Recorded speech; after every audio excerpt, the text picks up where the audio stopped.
Envoie.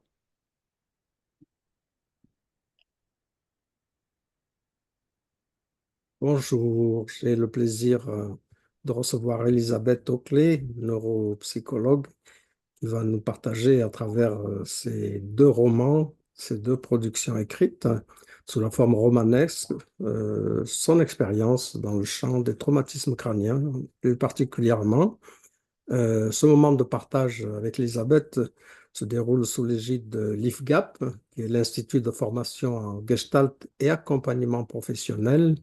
Et l'IFGAP accueille les personnes qui sont soucieuses de leur évolution personnelle et professionnelle, c'est-à-dire on peut venir participer aux sessions à titre personnel ou dans une visée d'évolution professionnelle.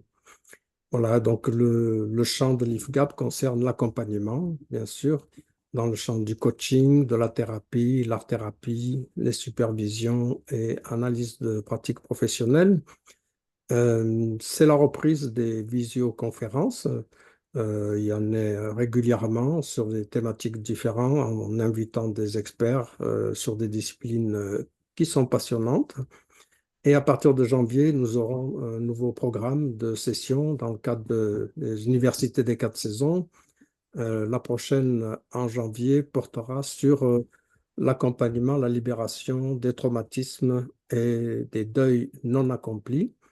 Ces sessions se passent dans la région grenobloise, à Nancy, en Guadeloupe, au Maroc. Voilà, donc il faut aller sur le site de l'IFGAP, ifgap.net, ifgap.net, et vous aurez le nouveau calendrier qui est en cours de préparation pour 2025. Maintenant, c'est avec plaisir que je reçois Elisabeth. Bonjour Elisabeth, bienvenue. Bonjour Karim. Voilà, donc comme je t'ai présenté très succinctement, donc tu as une grande expérience sur les questions des traumatismes, notamment les traumatismes crâniens. Ta spécialité est la neuropsychologie et en même temps une sensibilité créative, sensibilité artistique, puisque tu as choisi de partager ton expérience sous le mode romanesque. Est-ce que tu pourrais nous en dire un petit peu plus sur ton parcours et qu'est-ce qui t'a amené à cette écriture romanesque qui conduit à deux ouvrages que nous allons présenter au cours de cet entretien, bien sûr. Alors déjà, Karim, je voulais te remercier de m'avoir invité à faire cette conférence. Et puis alors, je voulais quand même démarrer par dire que j'ai une petite inquiétude par rapport dans le fait de parler de ces deux romans, dans le sens où je vais essayer d'en parler, mais en essayant de ne pas trop dévoiler d'éléments parce que ce sont des livres avec du suspense et je ne voudrais pas divulgacher, comme on dit, Oui, et le plaisir des lecteurs. Voilà. voilà, oui, Donc, c'est tout je un vais art d'en dire suffisamment pour qu'on ait une idée de la chose et pas suffisamment pour que nous ayons envie d'aller approfondir, découvrir le sujet, hein. Mm. exactement, c'est ce que je vais essayer de faire ce soir. Bienvenue. Merci. Alors en fait, donc je souhaitais, donc je suis à la retraite depuis 3 ans. Et m'est venue l'idée de d'écrire une histoire en lien avec mon activité professionnelle, en lien avec ce que j'ai pu rencontrer pendant mon activité professionnelle, à savoir, j'avais beaucoup de patients qui avaient des troubles dits frontaux, c'est-à-dire des difficultés en lien avec des atteintes du cerveau frontal. Mais j'avais envie donc d'en faire, d'écrire une histoire, un livre à suspense, à partir de là. Donc, c'était important pour moi parce qu'on ne parle jamais de cette partie du cerveau. Dans les médias, on parle beaucoup de maladies d'Alzheimer, de maladies de Parkinson, de HPI, de troubles de l'attention, de toutes sortes de problèmes en lien avec le cerveau. Mais on ne parle jamais de ces patients qui ont des difficultés de ce type. Mhm. Alors, mes livres ne parlent pas du tout de patients, je veux rassurer les lecteurs, mais ils permettent d'appréhender et de mieux connaître cette partie du cerveau qui est méconnue. Voilà. Donc, Tu peux nous faire un bref résumé de cette histoire en deux parties, puisque une première partie, c'est un ouvrage et la deuxième partie, c'est un autre ouvrage qui est en cours de publication, hein. voilà, exactement. Alors, j'ai commencé par écrire un premier livre qui s'appelle Le Malentendu. Donc, Le Malentendu, c'est l'histoire de Solal, qui est un neurologue parisien plutôt sombre parce que il a un passé difficile, il est en deuil, il a perdu sa femme et il va être embarqué dans une histoire de recherche sur des puces cérébrales et donc il est persuadé de son histoire, mais personne ne veut l'écouter, personne ne veut le croire. D'où le titre Le Malentendu. Le malentendu, finalement, il y a 3 sens dans ce titre, mais je laisse le lecteur deviner ces 3 sens. Donc, il est entouré en plus de personnages un peu nébuleux, un peu étranges, sur lesquels il s'interroge. Enfin voilà, il vit dans tout ce livre, il vit dans un monde un peu spécial. Voilà, je préfère pas en dire plus. C'est peut-être pas très compréhensible, mais le lecteur s'y retrouvera le jour où il le lira. Donc, il est entouré de personnages un peu étranges et que le lecteur certainement trouve aussi étranges. Il a une fille qui a 17 ans, Myrtille, et la relation entre le père et la fille a son importance dans ce livre. Donc, dans ce premier livre, Le Malentendu, j'aborde aussi la problématique des laboratoires pharmaceutiques, leur cupidité. J'aborde aussi la problématique des réseaux sociaux avec les risques d'addiction, voilà, en lien toujours avec le cerveau, avec le circuit de la récompense, là, cette fois-ci.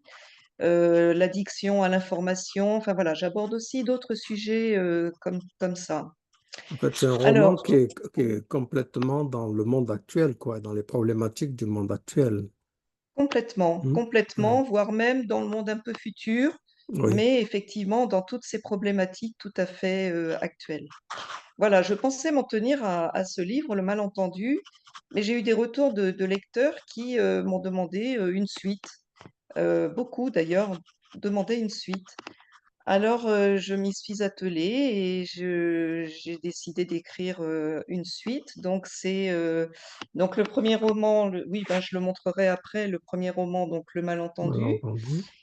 Et la suite qui s'appelle Manipulation diabolique, qui est en cours de publication, là que je vais recevoir la semaine prochaine, Hmm. on peut déjà trouver chez l'éditeur, enfin je donnerai peut-être plus de détails à la fin, Oui. mais voilà, qui est en fin de publication. Et le Alors, diabolique, dans le titre, il y a le IA.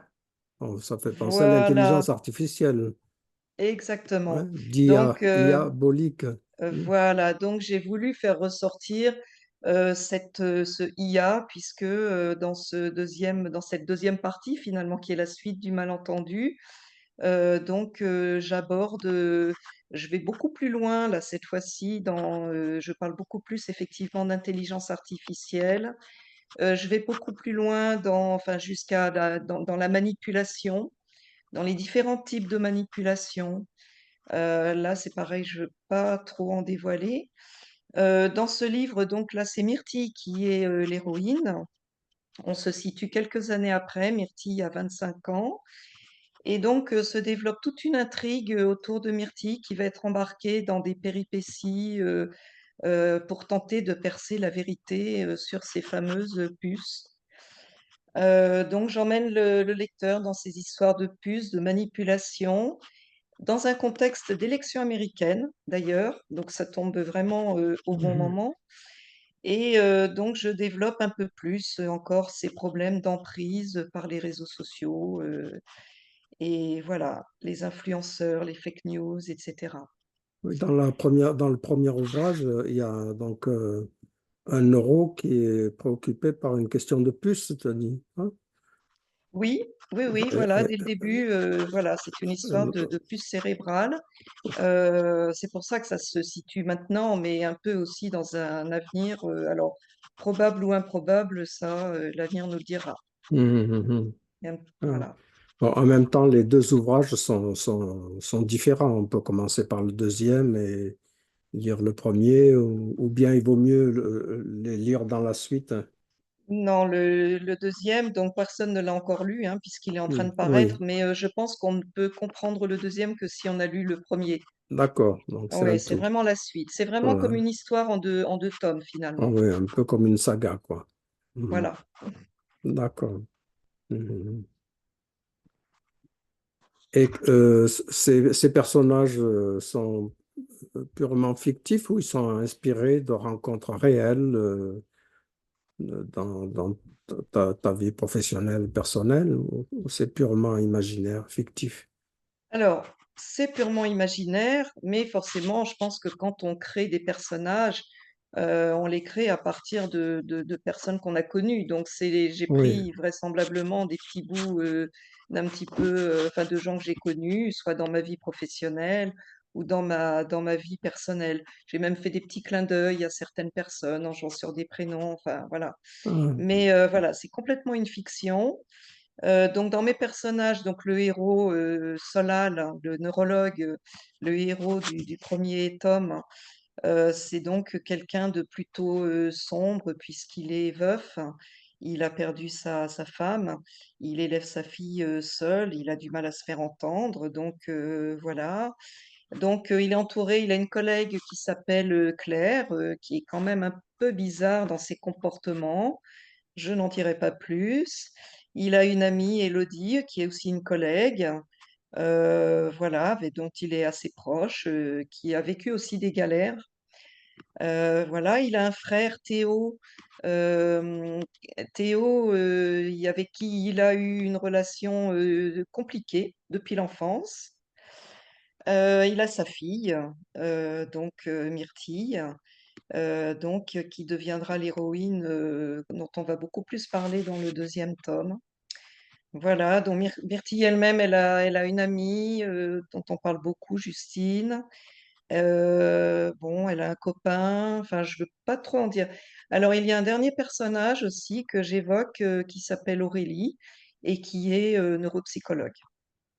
mhm, Voilà, mais dans les 2 romans, la relation est quand même assez centrée, enfin l'histoire est assez centrée sur la relation entre, Solal et Myrtille, une relation père-fille.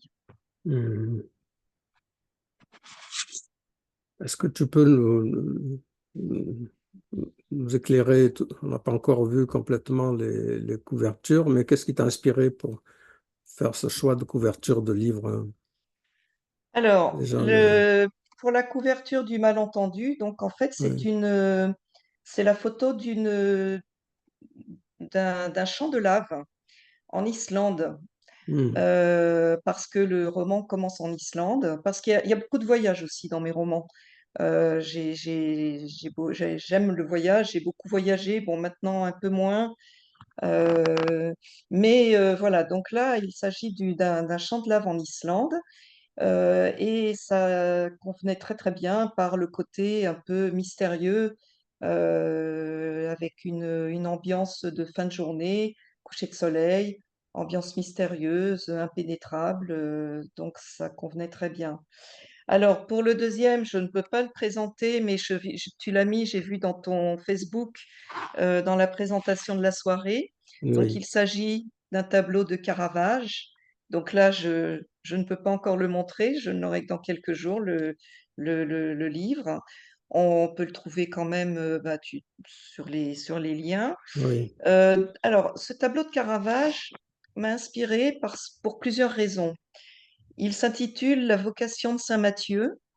Euh, on y voit donc saint Matthieu qui était un percepteur.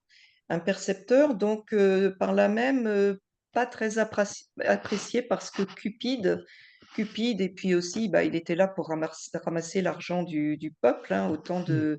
du roi Hérode, et donc plutôt mal vu. Et donc, on le voit assis avec ses collègues.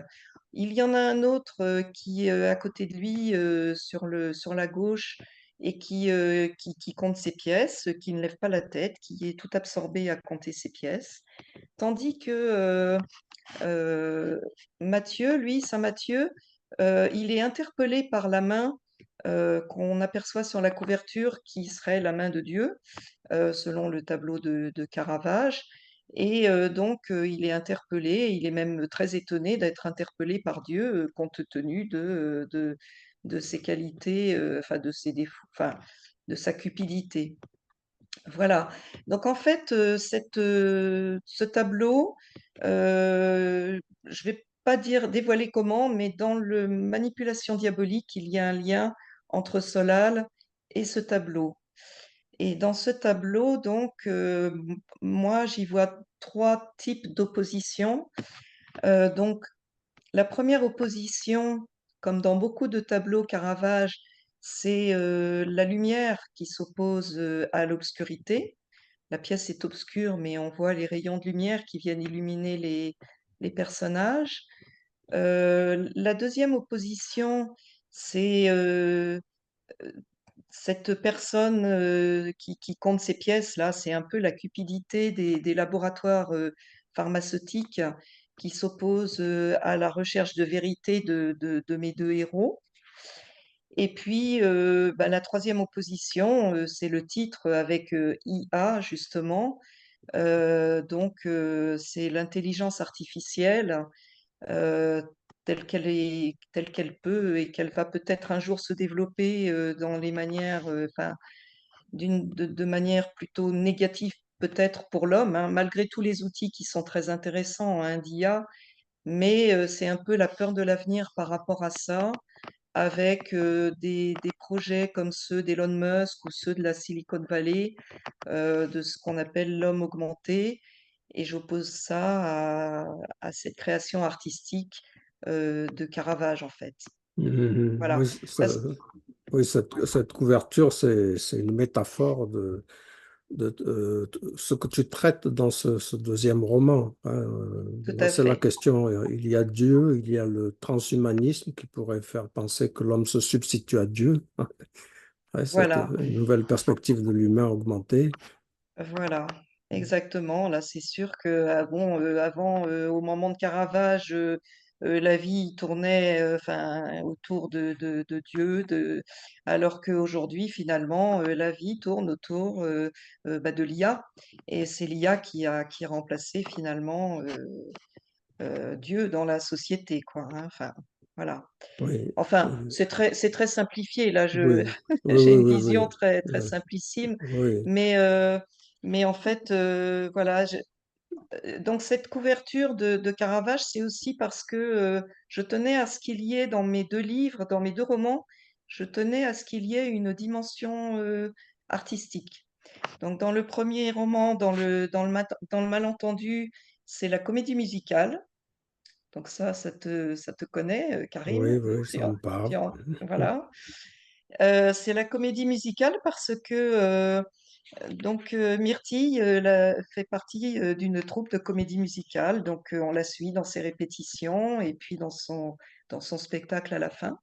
Et donc dans Manipulation diabolique, la dimension artistique, je la touche par Caravage. Voilà. Mhm. Oui. Et là, dans tes ouvrages, tu parles de libre arbitre, hein, et de la capacité de jugement entre Dieu, les nouvelles, le digital, l'homme augmenté. Voilà. Qu'est-ce que tu peux en dire, cette question de libre arbitre et du jugement que tu traites dans ces deux ouvrages, hein? Oui, oui, oui, c'est très important dans ces deux ouvrages. Alors, En fait, donc là, c'est l'occasion de commencer à développer peut-être un petit peu plus, ce que je connais du cerveau frontal. Mhm. En fait, qu'est-ce qui se passe? Qu'est-ce qui nous permet d'effectuer un choix ou de porter un jugement? Finalement, c'est parce que depuis notre plus tendre enfance, inconsciemment, chaque situation, chaque événement, chaque personne qu'on a rencontrée, on lui a attribué, un affect positif ou négatif. On lui a, lié aussi à des émotions qui étaient positives ou négatives à ce moment-là. Et donc, notre mémoire est constituée, de l'ensemble de ces événements qui sont, qui ont une marque affective. Et finalement, au moment où on doit faire un choix, très pour simplifier, on met dans la balance, finalement, ces aspects plus ou moins positifs ou plus ou moins négatifs, et c'est en fonction de ça qu'on va pouvoir effectuer, un choix ou porter un jugement. Et donc en ce sens, le cerveau frontal est justement, indispensable à cette, association entre, donc ces événements, ces souvenirs qu'on a et la marque affective, qu'ils portent en eux. Donc voilà déjà une première fonction, hein, du cerveau frontal, et donc ça a à voir aussi avec le libre arbitre, de pouvoir, penser par soi-même en fonction de notre opinion, de ce que nous sommes, tout à chacun. Voilà. Mhm. Donc en fait, c'est un petit peu dans ce sens que j'ai envisagé le fonctionnement des puces frontales. Donc là, c'est pareil, je ne veux pas en dire trop non plus, mais c'est à partir de manipulations par ces puces au niveau du cerveau frontal que j'ai imaginé qu'on puisse avoir des influences sur les opinions des personnes. Je crois que j'en ai déjà trop dit là. Oui, Mais voilà, maintenant, le mystère demeure. voilà, mais Oh, oui, il c'est demeure. Oui. quelque chose de cet ordre-là. Qu'est-ce que tu entends par notre rapport au monde, notre rapport à l'autre, et toujours ce lien avec le cerveau frontal? Oui, alors le cerveau, alors notre rapport au monde, le cerveau frontal est en fait très connecté avec le reste du cerveau. Donc le cerveau, de toute façon, ne fonctionne que par réseau, et même s'il y a des aires qui sont spécialisées, le cerveau fonctionne beaucoup par réseau. Et le cerveau frontal lui-même est relié à quasiment toutes les autres parties du cerveau, que ce soit le cortex ou des structures plutôt sous-corticale, enfin plus profonde dans le cerveau. Alors en fait, qu'est-ce qui fait qu'à un moment, c'est le cerveau frontal qui permet qu'à un moment, on peut avoir un comportement qui est totalement adapté à la situation. Comme moi, là, tel que je vous parle, euh, c'est grâce à mon cerveau frontal aussi que je suis là, présente à vous et à ce qui m'entoure. Alors en fait, ce qui se passe, c'est que déjà, le cerveau frontal reçoit des informations par l'intermédiaire des sens, des informations sur l'environnement, sur ce que la personne voit, sur ce que je vois, sur ce que j'entends.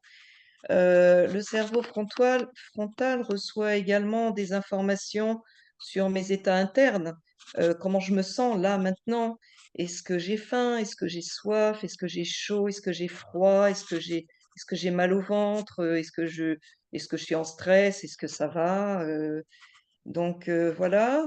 Le cerveau frontal est également connecté à des aires plus profondes qui sont en lien avec nos souvenirs, et le fait de pouvoir aller récupérer nos souvenirs en mémoire. Donc le cerveau frontal a accès à, par là même à notre passé, aux épisodes de notre vie, et par là même, c'est un peu aussi notre identité, à ce que je suis. Le cerveau frontal est en lien avec ma personnalité, ce que je suis, et voilà. Et le cerveau frontal a également des informations sur les émotions que je suis en train de ressentir. Que là, voilà, je suis face à toi, Karim, que je suis très heureuse de pouvoir parler avec toi de tout ça. Et donc, en ce sens, tu vois un peu tout ce que le cerveau frontal reçoit comme type d'information. Donc, il va intégrer ces informations de manière à ce que je puisse avoir un comportement adapté à la situation. C'est ce qui lui, c'est comme une plateforme d'intégration en fait.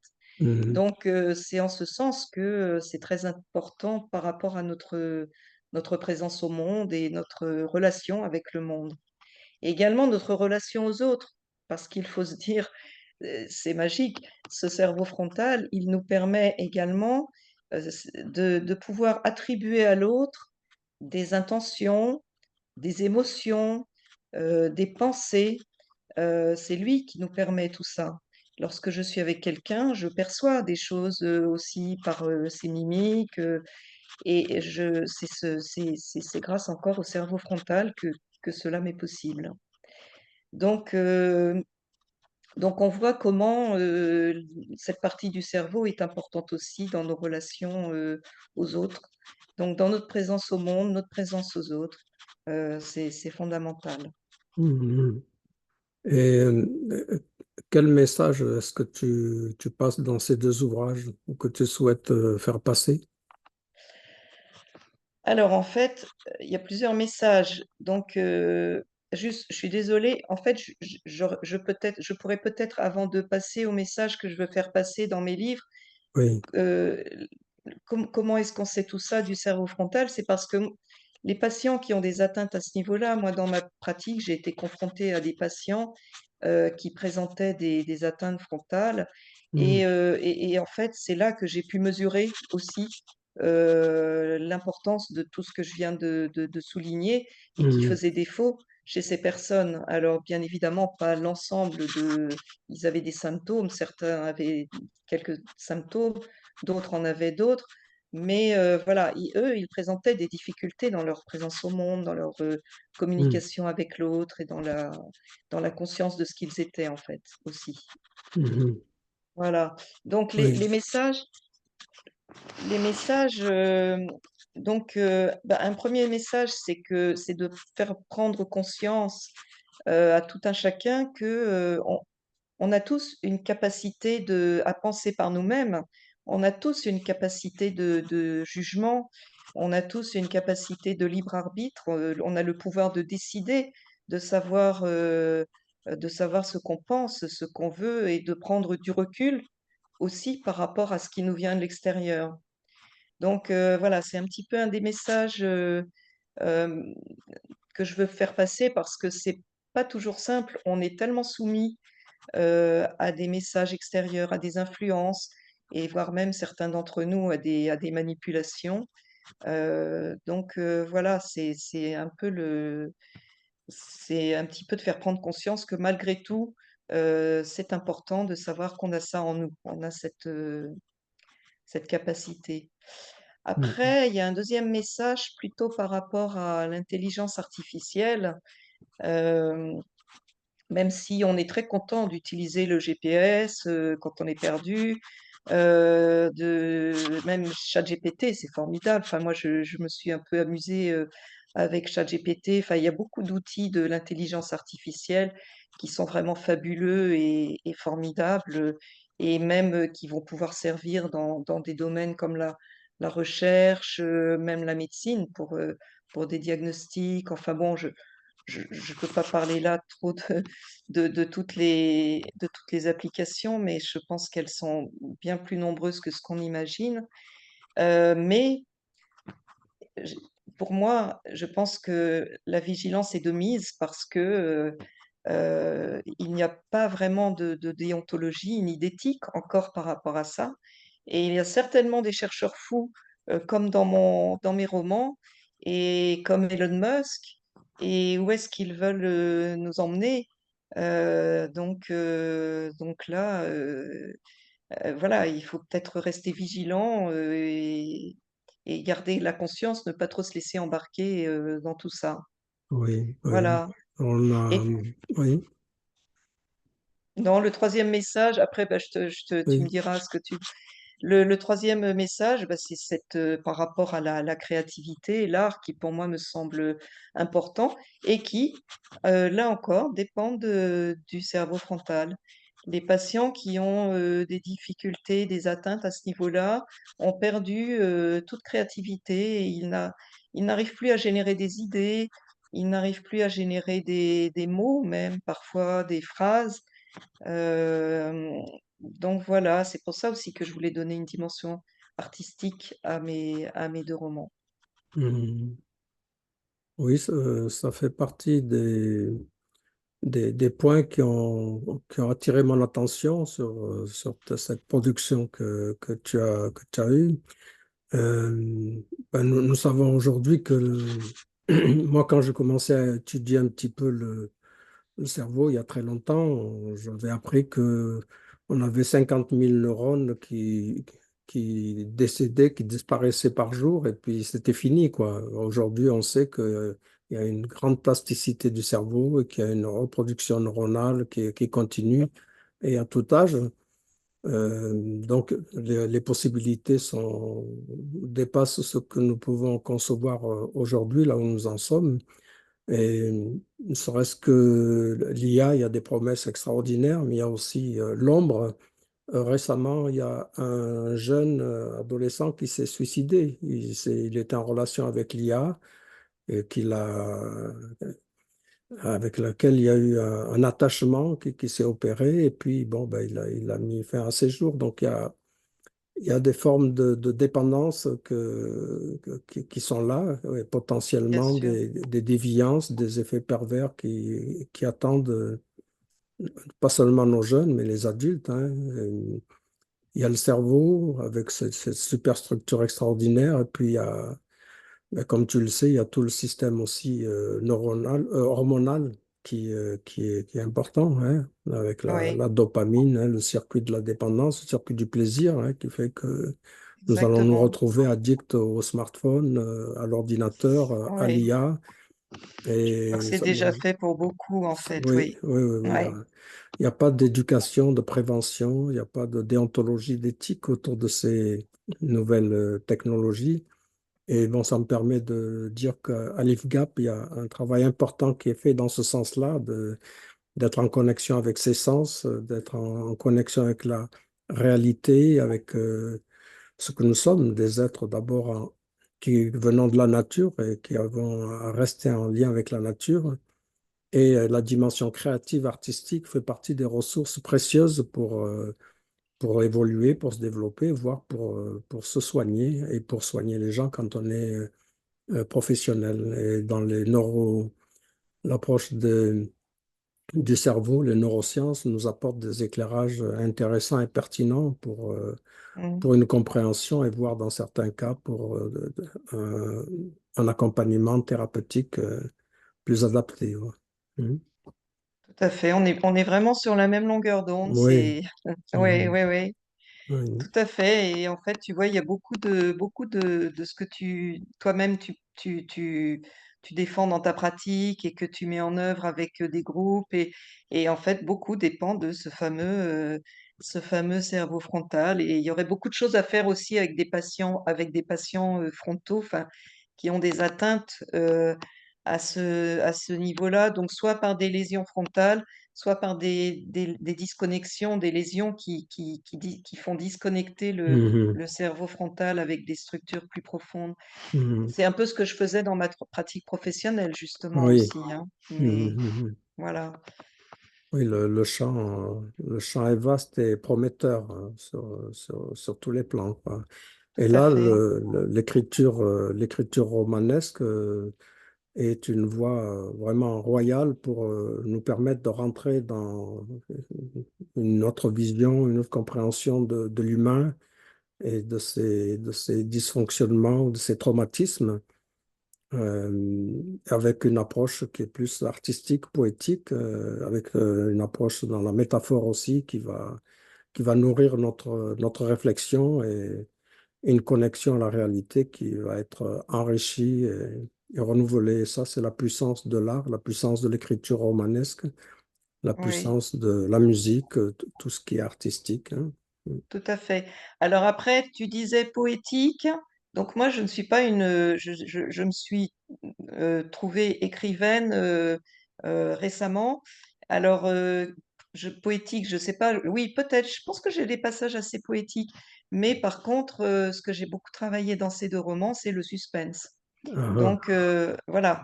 Donc en fait, j'ai essayé que ce soit des romans, et d'ailleurs je crois que j'ai réussi parce que pour le malentendu, c'est ce qui m'est renvoyé, que les gens une fois qu'ils ont commencé à le lire, on ne Oui, le lâche oui, pas en fait, hein. oui, oui, oui, Tu as oui, vu, ça, il y a beaucoup oui. de Mm, suspense. Donc et puis oui, pour le deuxième, j'ai entretenu ce suspense encore. Donc voilà, moi en fait j'ai quand même voulu ce sont des livres de plaisir. J'ai pris beaucoup de oui. plaisir à les écrire, je me suis bien amusée. Le plaisir des mots aussi, j'ai essayé de trouver quand même des mots qui étaient beaux. C'est vrai que j'ai soigné quand même beaucoup l'écriture. Mm, Euh, et voilà, c'est pas des livres prises de tête. Voilà, je voudrais quand même rassurer tout le monde à ce sujet. mm, Voilà. mm, Même si on mm. y apprend des choses sur le cerveau, ce ne Oui, sont pas du tout oui, des oui. livres prises de tête. Oui, c'est un voyage fait de suspense et en même temps, nous y apprenons des choses intéressantes sur le fonctionnement Oui, humain et sur le cerveau. Et ça, oui, c'est éminemment appréciable. Mm. oui, oui, oui, voilà, tout à fait ça. Voilà, donc le malentendu qui, lui, est sorti, est Oui. disponible. On peut le commander en librairie, on peut sur Alors, Internet, on peut... oui, donc le malentendu, on peut le commander dans toutes les grandes enseignes sur Internet, ou le Mhm, commander en librairie, ou mhm, le commander chez l'éditeur directement, qui est Librinova. mhm, Voilà. Et pour manipulation diabolique, on peut d'ores et déjà le lire en numérique, le commander en numérique, le commander en papier chez l'éditeur Librinova.